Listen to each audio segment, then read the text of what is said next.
In this last section of the text, we read about Piso's trial in the Senate in Rome.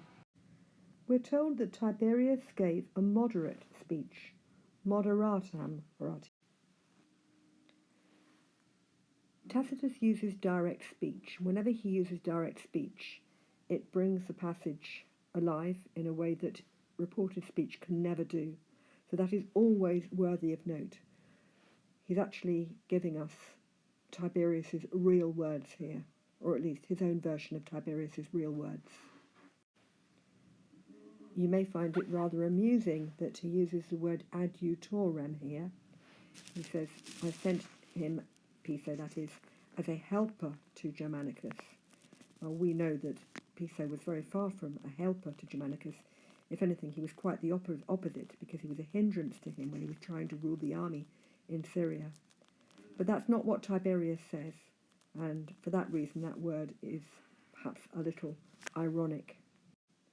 Notice that the next sentence begins with the word integris, which means pure or unbiased. He's saying to the senators, it's your job to make a judgment with pure and unbiased minds about Piso's guilt. Now, putting the word integris at the start of the sentence is quite significant, because it's a way of emphasizing the importance to Tiberius of being unbiased, being objective. He wants to be seen to be fair. Tiberius also gives the senators a choice. He first of all says that they might find Piso guilty of annoying Germanicus and rejoicing in his downfall. And then he says, or they could judge him guilty of his murder. I think the alliteration in contumacia and cataminibus is significant. This is a point where he's saying whether Piso annoyed the young man with arrogance and with rivalry.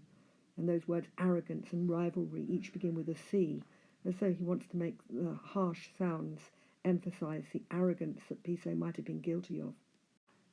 But arrogance and rivalry is one thing, murder is quite another. And when Tiberius gets on to talking about murder, he uses some very interesting words. Scelere, which means with crime, with criminal intent, and extinxerit, which literally means he extinguished, he killed. They're interesting words because they have some very harsh sounds in them. Scelere begins with a very harsh cluster of consonants at the beginning. And the word extinxerit is full of harsh consonants. Here's 3 of them together, which give that word a particularly cruel sound, reflecting the meaning of the word.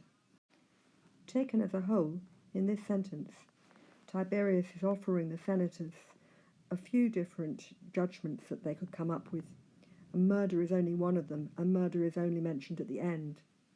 I sense that he's putting it like this to try to steer the senators towards a more lenient verdict. We then get some details of the procedure of the trial. We're told about the evidence given by 3 of Germanicus' friends.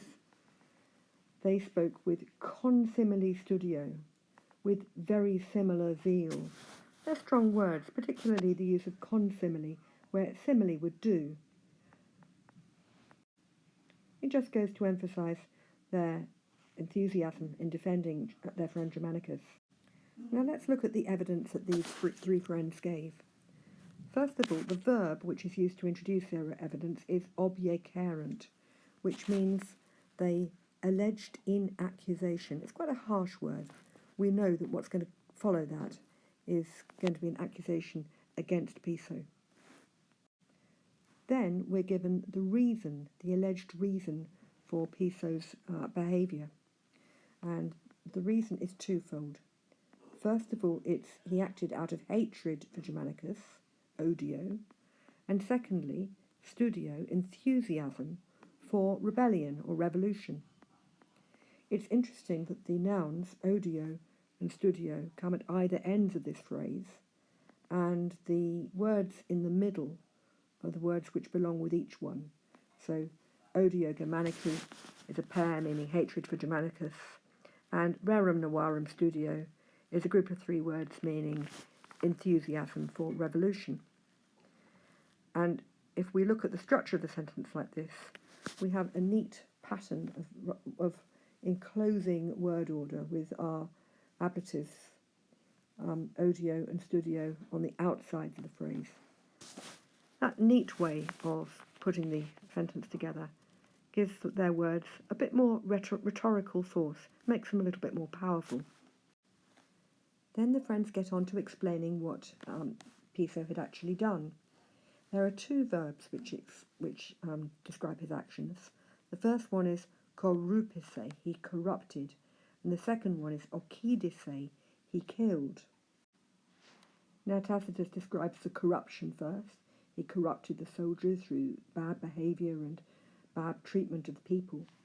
But then he gets on to the far more serious charge, which is that Piso killed Germanicus, and he introduces this with the word postremo. Postremo really means lastly, finally, but it's a significant word because it pinpoints what the importance of what's going to come next. And he says, finally, he killed Germanicus, not just Germanicus, but Germanicus ipsum, Germanicus himself. So another word for emphasis. And he killed him by two different means. Devotionibus, which means charms or incantations, black magic really, et veneno, with poison. So there's a lot of detail in that sentence, and you can imagine the power of that evidence in court. Finally, the friends explain the behaviour of Piso and Plancina.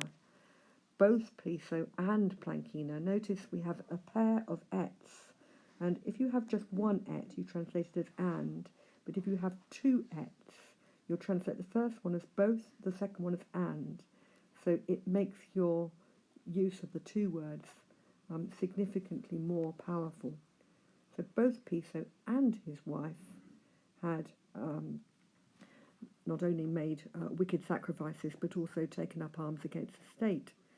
Let's have a look at some of these words. Nephandas, which means wicked, is important because that's a very powerful word. There are various words in Latin for wicked. Nephas is one of the strongest, literally meaning unspeakably wicked. If something is nephas, it's a crime against the gods. I might also add in this last line a note about the number of P's there are. Pisonem, Plancinam. It's quite handy, but the names of both husband and wife both begin with the same letter. The next word also begins with a P. We have some P's later on, but perhaps they're too far away to be of interest. But these three, I think, are close enough for us to say that there is an example of alliteration. And so with the repeated P's, the friends of Germanicus are literally spitting their dislike of Piso and Plancina. Now Tacitus explains that, with the exception of the charge about poisoning Germanicus, Piso and his defenders didn't really have a leg to stand on. And he uses this lovely word, trepidavit. The defence faltered. Trepidavit suggests that it shook with fear and crumbled on the other charges, the charges about his behaving arrogantly and behaving badly in the province. He mentions three charges which couldn't be properly defended, and the first one is introduced with the word neque, not his bribery of the soldiers. The next one is introduced by another neque, nor his bad treatment of the province. And the third one isn't introduced by neque, it's introduced by ne quidem, not even the arrogance against the emperor. None of these things could be denied, but only the accusation of poison could be. So, at this point, the reader's probably thinking, well, is Piso going to get away with it? Can he be exonerated on the charge of poisoning? Well, Tacitus gives us a good clue that this isn't going to happen, and the clue is in the word at, which is a very significant word at the beginning of that sentence. At means but, and with the word but, he turns our attention to the crowd outside the Senate House who are baying for Piso's blood. After at comes simul, and simul means at the same time. So Tacitus says, but at the same time, the people, the voices of the people in front of the Senate House could be heard. What follows after the colon is what the people were saying. And the people were saying that they would not restrain their hands even if Piso got away from the Senate unscathed. So the suggestion that they would not restrain their hands, these words here, hint at possible violence. Now in this final section of the set text, we learn of Plancina's deserting Piso and of Piso's subsequent suicide. To begin with, Plancina vows to stay by her husband, come what may. It's quite a long sentence, and I think that reflects perhaps the extent of her loyalty to him and her lavish promises. There are some interesting words. Here's one of them, cuius cumque, whatever fortune he was to have. Si necessa esset, if it was necessary, she'd do whatever it took. Comitem exitii, his companion in death. It's quite an extreme promise that she's making. And of course, promittebat, which means she promised. It's the imperfect tense as well, which is interesting because that's the tense which is used for a continuous action, suggesting that this promise wasn't just made on one occasion, but perhaps repeatedly. But then, as Tacitus has done before, he turns things around with the word said, meaning but, and there's a sudden change with the said, but little by little she began to distance herself from her husband.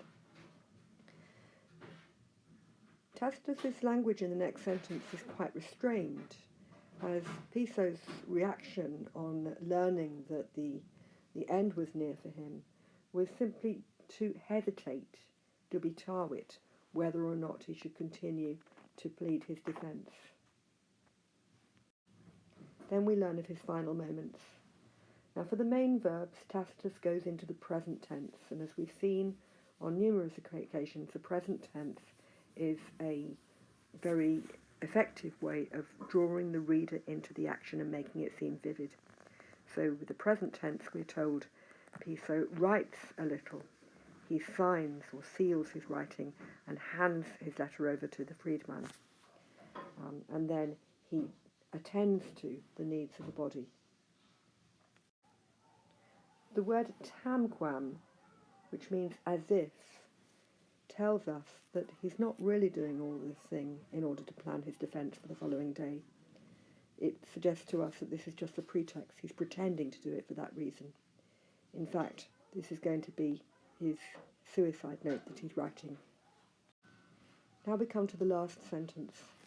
And although we're describing the emotional event of his suicide, this is a sentence which is totally free from emotion. It's actually very factual and very simple. We're told, after much of the night, after his wife had left the room, he ordered the door to be shut. That's his last action, that jussit here. He gave the order that the door should be shut. And then the scene shifts to dawn.